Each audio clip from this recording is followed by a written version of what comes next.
Hey guys, I'm Mark. Today I am in Hershey, Pennsylvania. You've probably heard of a Hershey's chocolate bar, but if you live within a few hours of Hershey, then you've probably heard of Hershey Park, which is a really popular amusement park here on the East Coast of the United States. I myself came here as a senior in high school for a class field trip. I also came in middle school for the same reason. But if you haven't heard of Hershey Park, then you may not also have heard of this beautiful gem, this 23-acre garden that overlooks the entire park itself. This is Hershey Gardens, and specifically where I'm standing today is in the historic Hershey Rose Garden. It's one of the most incredible rose gardens I've ever seen, at least on the East Coast, which says a lot because if you live in the Mid-Atlantic area, you know that roses are very difficult to grow. Here with me today is Amy. She is the director of Hershey Gardens, and she's going to take us through, tell us a little bit about the place. Amy, how about we start off with maybe a little bit of history about the gardens and a little bit of the evolution of how they came to be and what we see today. Sure. The garden opened in 1937. Milton Hershey just gave the direction to create a nice garden of roses. So That's just what he said. That's what his general idea is. He was a man of few words. Okay. So we're standing in the original part of the gardens. If you look back where the hedgerow is, that is where it ended. All right. And right now we have 3 acres of roses in this area. We have about 3,500 rose bushes and 175 different varieties. So you can see it's an amazing kind of cornucopia of colors and varieties. It's beautiful. Yeah. I like how you guys do them as one variety in each bed too. Yes, and this is the original layout when the gardens first opened. This is how they were laid out. Okay. The actual beds themselves are still in the same locations as they were back then? Yeah. That's awesome. Yeah, it's really nice on the eye when you look at these beds that are individual showcases, if you will, of each variety instead of having a bunch of like mixed all together, one here, one there. Yeah. It looks very nice, especially from a distance like this. Yeah. Okay. So. Well, you want to take a walk around Sure. and you can kind of show me around? Sure. I think we were talking before that up top here looked like a pretty good vantage point. Yeah. To sort of see out across to everything. So originally the garden was really a driving experience. You could drive your car through it. And then over the years it's changed. And we've added a lot of attractions and other theme gardens, but we've always maintained this original section to try to keep it the way that it looked when Mr. Hershey was alive. Well, it's beautiful. You guys do an excellent job. Thank you. The roses are super healthy. Yeah, so we had a really, really great bloom this year. I mean, it seemed like we were at peak bloom all summer. Usually you get something, a little earlier and then in September around this time. But we have had just amazing color for the entire season, which is really, really wonderful. Especially, where we are. That's tough to do. That just tells you how good these guys are to maintain something like that when it comes to roses in this area. The heat and the humidity, they are a lot of work. We have an amazing crew of gardeners that do the work, and then we also welcome hundreds of volunteers. We have a regular crew that comes in every week to deadhead for us, which is part of the reason why we're able to keep them looking so great all the time. They love that. It just stimulates extra growth, more blooms. That's wonderful. Yeah. If you wanted to become a volunteer here, what would be a good route to take? How would they get in touch with you? If you go to our website, HersheyGardens.org, there's a link on there to become a volunteer. You just have to fill out some clearances and an application, and we're happy to put you to work. Sure. Do you guys do a lot of stuff in the morning, or do you do a lot of the work in the evening or midday? Or is it just Usually kind of the all morning. over, Our gardening staff comes in very early to avoid the heat, especially in the summer. They'll come in at 6. Typically, though, they come in at 7, but we let our volunteers sleep in a bit, and they can come in a little later. Definitely. Yeah, there's a little bit of flexibility there, especially. And we have regular people who come in, but then we'll also have businesses. We had a group of military come in last week, about 30 of them, and we just whenever they're available, we welcome them. Yeah, come on in. We got stuff for you to do. Yeah, it truly is a group effort. That's excellent. Well, some of these varieties are just unbelievable. Yeah, our horticulturalist does a great job. We have such an interesting, composition with color, and we have many different varieties. So we have a lot of climbers. We just replaced a lot of those in the beds down farther away from us. So they're not quite covering, but they're going to be looking spectacular in the next year or two. And we have, Floribunda, grandiflora, we have shrub roses, miniature roses. So there's such a nice variety, and you always, I think, when you come, will come upon something new. Do you, would you say, what would be like the average age of one of these rose bushes that we're looking at right now? Do some of them stay in the ground for 20, 30 years? Do you rotate them out? Some of them are very young? I'm not entirely sure. I do know we replaced a lot. As I mentioned, we just replaced all of the climbers. So that would be a great question for our horticulturalist. Okay. But some of them are probably pretty old in here, I would imagine. Yeah. I guess one of the tough parts would be is if you've got them in blocks like this. I know with a vegetable garden, especially if you're trying to make it look nice, if you lose one or two, it kind of puts you in a pinch, especially with roses like this, where some of these you might not even be able to find anymore. Yeah, typically she's able to get them, Really? and we haven't had too much of an issue with that, which is really nice, because it is great to sort of have this clump of kind of all the same thing. Sure. You know, I am a big fan of single colored floral arrangements, and I think this is a great way to really get a good sense of it. And I'm a huge fan of kind of reds and oranges. This one is good too, though, because sometimes I think when you look at them closely, it's almost like they're glowing, which I think is such a really amazing trait of some of our roses. I really love that. Well, it's definitely something to note or think about. Is some of these roses are great close up when you look at them, and then some of them just stand out from far away. Or both. Yeah. But this is one that it almost looks like a Monet or something. When you stand back from it, you got the pastels in it. Yeah. Just as a whole, standing back, it looks amazing. Yeah, and we built our new conservatory. It opened in 2016, so it's pretty amazing to now. And it doesn't look like it either. I know. It looks like it's been there for belongs 100 here, years. Yeah. So it's a really wonderful addition to be able to be in the Rose Garden and see this gorgeous building in Swan Lake. So we're really pleased with how that turned out, and it's really made a difference in our guest experience as well. Absolutely. And then inside you've got the butterfly atrium and the whole welcome area. That's the main entrance, by the way, to the gardens. Yes. Exceptional building. It's kind of a tropical oasis in there. Yeah, you guys did a great job. Yeah, thank you. Okay. Well, you want to keep on walking through? We got a lot of roses to look at. They're just amazing. It just draws you in. Yeah, Milton Hershey had a lot of history with roses. His wife, her favorite flower was a rose, and unfortunately she died in 1915. Her name was Catherine. But he planted a rose garden in her honor at High Point, which was their home not far from here. And so he was happy to kind of move some of those plants here and start a rose garden for her. So he kept some of the sentiment there. That's yes. awesome. And then in 1941, there was actually a rose named after Milton Hershey. It's called the MS Hershey rose. Oh, yeah? And it was added to the garden. And then as time went on, lots of those rose bushes started to fail with age. And then in 2012, when Hershey Gardens was 75 years old, we contacted a hybridizer and we started producing MS Hershey roses again. So we actually have a tribute garden here. So you brought it back? Yes, that's kind of got a lot of MS Hershey roses in it. And we also sell them in our retail area. They're very popular every year, so it's really great to have that too. Do you sell them as rooted plants or just the flowers and stems themselves? Rooted plants. That's awesome. Yeah. Well, I'll have to take one home for sure. sure. Rose bushes are a very popular item in our retail shop, as you can imagine. I would imagine. I would imagine that he became probably a pretty popular guy after he built this in 37, and then you get a handful of years down the road, you start attracting the rose people in. Yes. I can see how... yes. In fact, this weekend, we're having the Penn Jersey Rose Society is having a show here at Hershey Gardens. So we're really excited to do that. It's a great weekend to do it. I mean, they're just looking incredible. I know. We're really happy about that.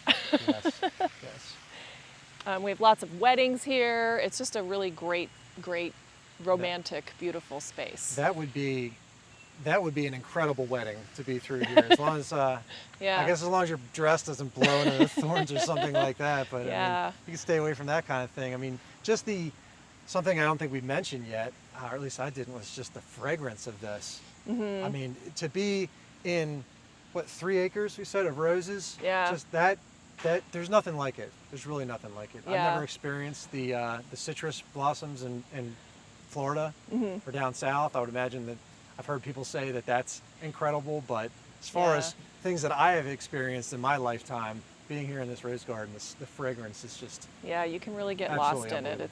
It's a beautiful place. Okay. All right, Amy. Well, thank you for showing us around. I really appreciate it.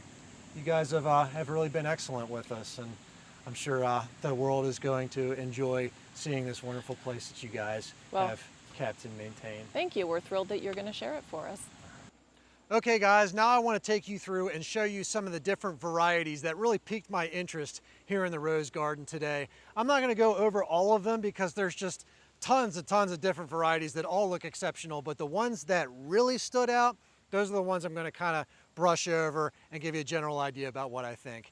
Here's one that I think is fantastic. It's a great way to start, or a great place to start. This is Over the Moon. Very nice pastel orange color. It's a hybrid tea rose. It was introduced in 2009. These hybrid tea roses have longer stems on them. So if you're interested in cutting your roses and putting them inside the house or in a vase, then this is a great type rose for you. But Over the Moon, very nice one, good height to it. We can continue on down. Here's more of a landscape type of rose. It's a Floribunda rose. It's called Julia Child. Really nice height to it. It spreads out. You can see it's an exceptional blanket of color here. There's a close-up of one of the blooms. You can see, or two of the blooms. This one's not so much for cutting, but it is as it is for a landscape style rose. So if you want a lot of color, a lot of dots in the landscape, then what a great yellow. Julia Child.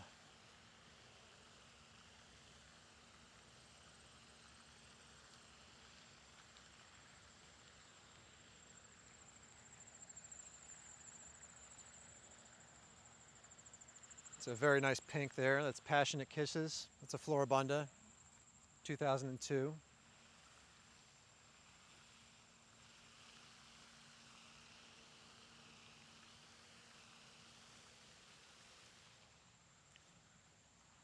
This is a very interesting variety. It's called Paradise. It's kind of like a bicolor rose.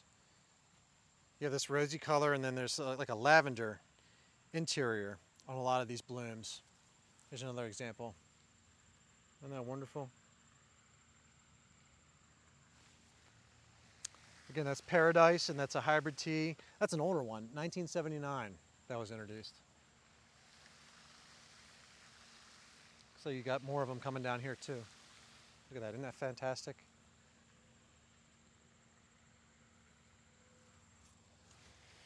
So we'll just make our way around here. What I'll do is I'll go around the outside of the garden, and then I'll kind of loop back on the interior on our way back through. There's some climber roses up on this structure here.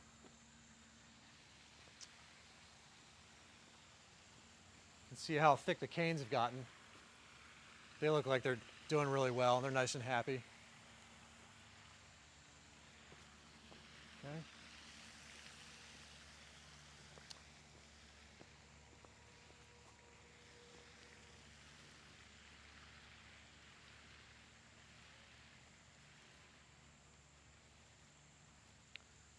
This one's called Solitude. Solitude. It's another grandiflora rose, 1993. See the size of the bloom there.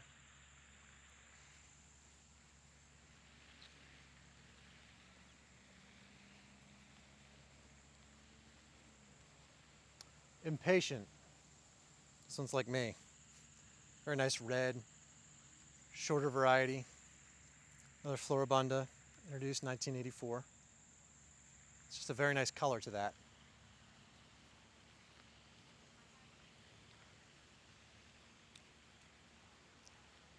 There's so many incredible roses here.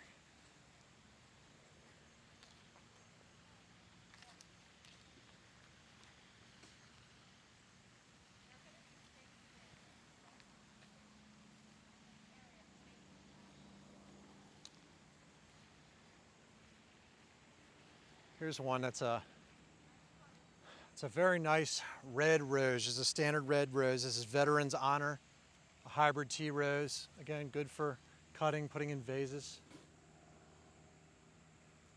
It's got an exceptional scent to it. Then behind it here is one of a similar height. I can't seem to find the sign for this. That's got a great pink to it. It's a sign on this side. Yep, the sign's on this side. It's called Tiffany. Isn't that wonderful? Beautiful flower.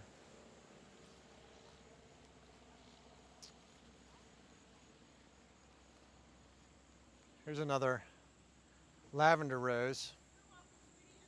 Good lavender cutting rose. This one's called Memorial Day.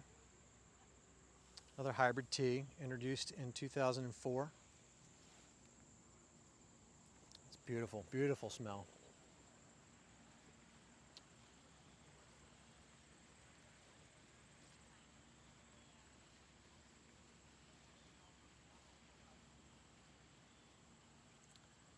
This one's Dream Come True. Grandiflora in 2008.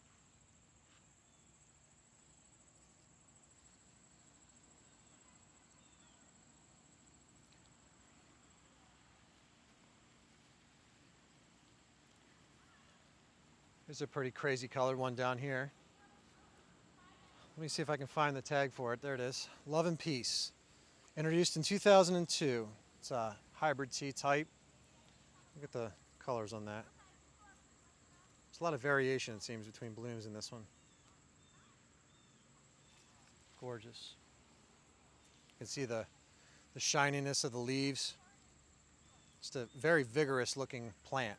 Nice and healthy.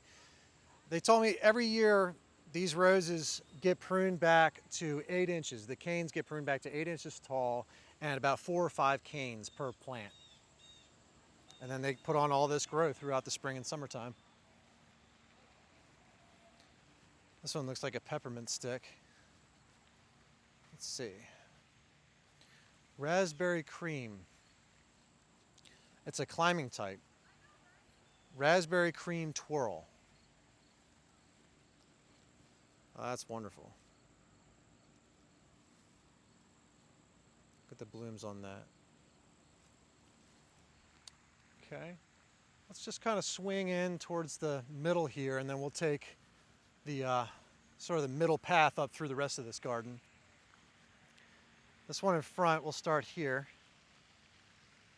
It's a little short guy, but I really like the color of it.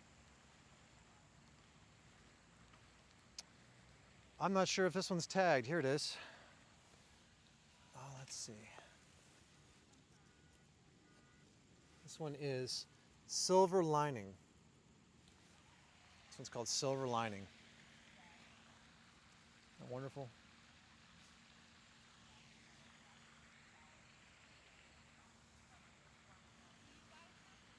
Tropical Sunset. That's a good name for this one. Hybrid tea, introduced in 1996. It's a very tall rose. You can see this is packed on a lot of growth throughout the course of this year.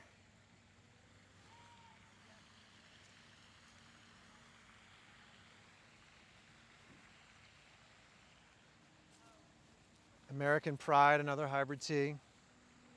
This one is 1978, an older one.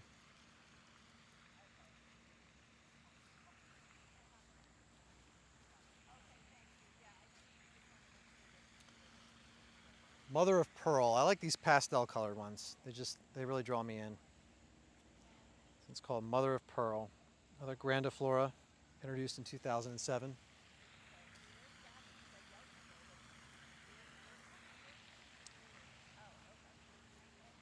Pink Promise, a very healthy looking hybrid tea variety, introduced in 2009. Nice cutting rose. You can see how tall it's gotten. I'm 6 feet. It's every bit as tall as I am.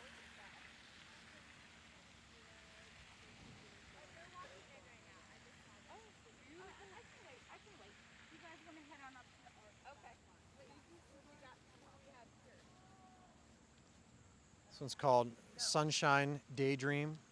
It's a Grandiflora, introduced in 2012. Okay.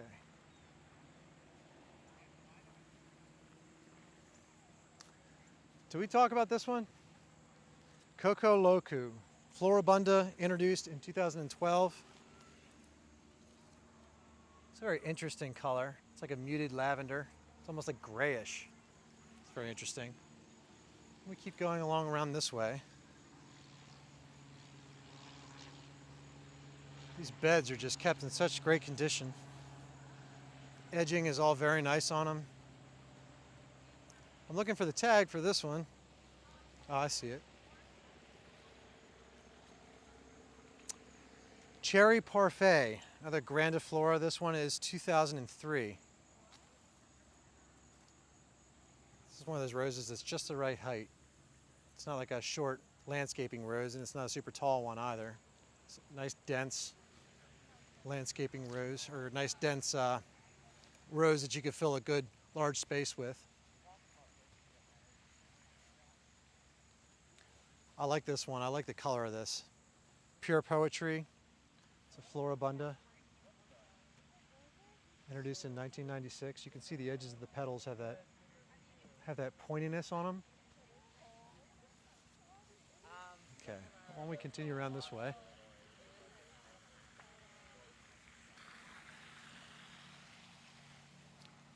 This is drop dead red, and it is red. Floribunda type, introduced in 2010.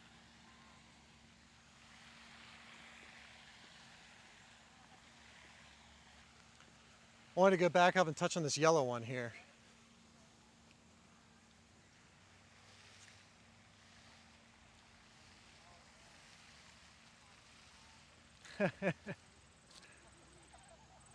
This one's called Marco Polo. It's another hybrid tea, introduced in 1992. So it's almost the same age as I am. It's very tall. You can see the height of this and the amount of blooms on it. So if you're looking for a yellow rose that you want to get a lot of cuts off, this looks like a great variety for that. Very nice yellow color. This one back here is interesting as well. Let's see if I can find the tag on this one. It's nice that they have them all labeled like this.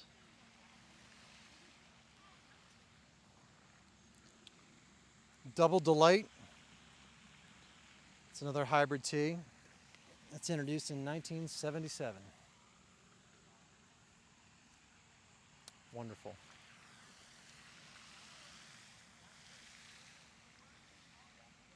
Sorry, guys.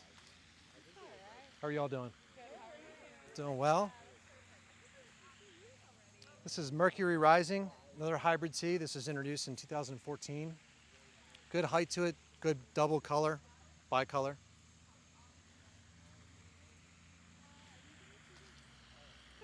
I like how you can see through it. That would be neat if you had like a dark green background behind it. It's not super bushy, it just kind of fans out like that.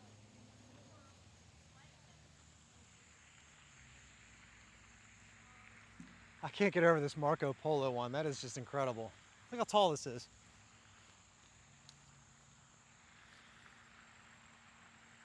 That's from a single season. It's put on like 6 feet of growth, at least.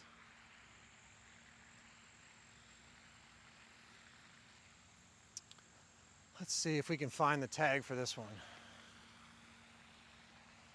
Good as Gold. Good as Gold, a hybrid tea from 2013.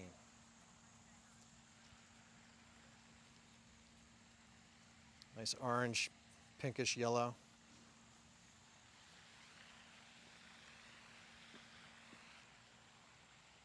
This is Gold Medal. This has been around a while, 1982. Grandiflora type rose, but it's got some nice long stems on it. This would do great for cutting. Look at that. Fragrance is almost like, it's fruity. It's not really citrusy, but it's fruity. Kind of like sort of like a pineapple.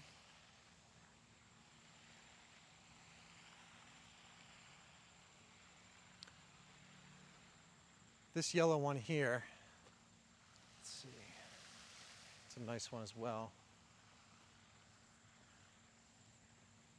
They're all so nice.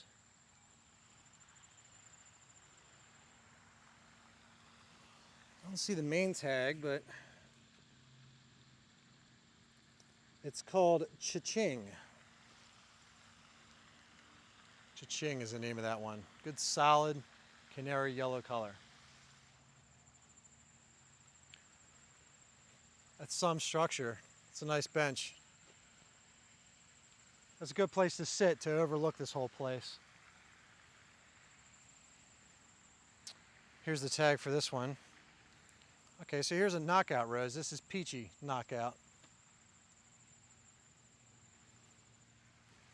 It's just a shrub rose. It's Very popular in the landscaping business.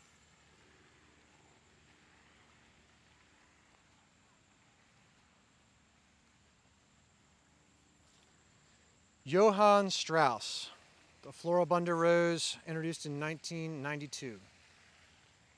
A nice pastel pink color.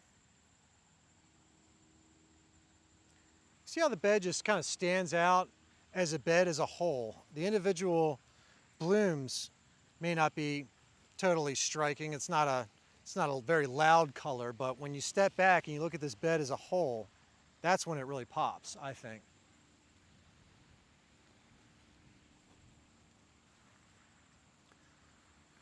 Now here's a striking bloom on its own. This one's called Blue Girl. 1964, this is the oldest one yet. A hybrid tea rose. Great for cutting. Let's see if we can find another bloom here. Look at that. It's a great lavender.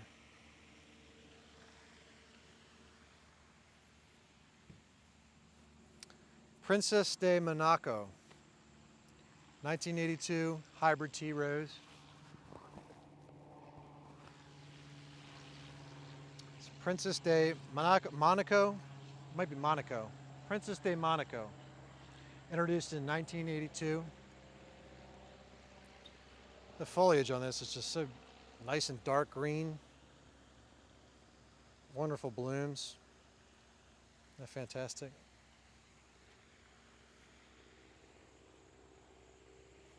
Good solid longer stems on it.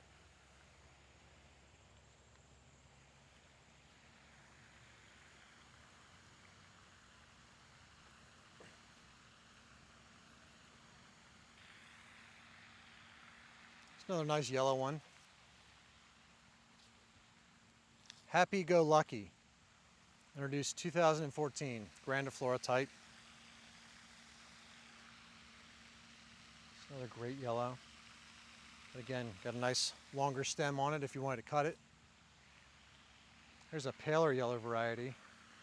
There's a very long strip of this. So let's see if I can find the tag.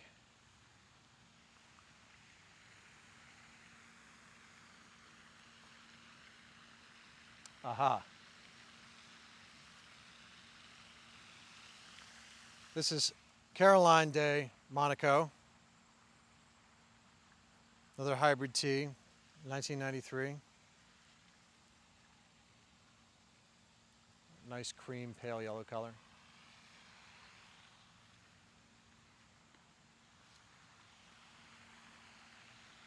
I love the yellows. Eternal Flame. This is probably the best yellow cutting rose, in my opinion, that we've seen so far today. Great big long stems. Very nice pastel color. It's sort of pastel, but it's also loud enough. It's not too much of either shade. Great big blooms on it. Nice dark green foliage. Let's talk about this one down here, because I like this one a lot. This one is called Flirtatious. That's a Floribunda rose, 2003. It's got a really nice bicolor going on it. Let me see if I can find one that illustrates what I mean just a little bit better. Here we go, back here. So the whites go into the pinks, go into the yellow. Great color on that.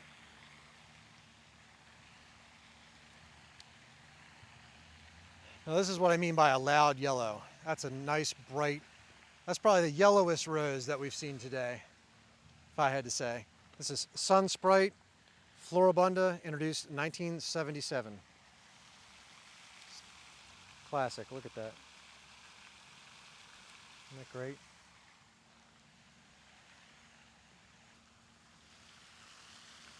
All right, guys, and last but not least, this is Lasting Peace. It's a grandiflora rose introduced in 1996. This is the very first rose that we started off our video with when I was talking with Amy at the beginning. I think as far as today goes, this is my favorite rose that I've seen in the gardens. It's just got everything going for it. The color is exceptional. It's a vigorous plant. It's got stems on it that are long enough that you could cut it and put it in a vase if you wanted to. So just a wonderful all-around plant. And I think with this one, this is a great place to leave off and say thank you so much to Amy Ziegler for being so patient and wonderful with us over the course of making this video. I also wanted to thank Anthony Halbert for being exceptional as well. He was our liaison, set up everything here today. Just an all-around wonderful person. And I wanted to thank you guys for watching as well. And if you're ever in the Hershey area, please make sure you come by and check out the rose gardens. Check out Hershey Gardens itself in general. There are several other gardens here, not just the rose gardens. There's a bunch more stuff to see. And if you just want to check out and get your feet wet and see what the place is about, make sure you go to HersheyGardens.org. It's a wonderful place to get your information. If you're interested in volunteering, there's an avenue on there where you can do so as well. So again, thank you guys so much for watching. I hope you liked my video. I'll see you next time.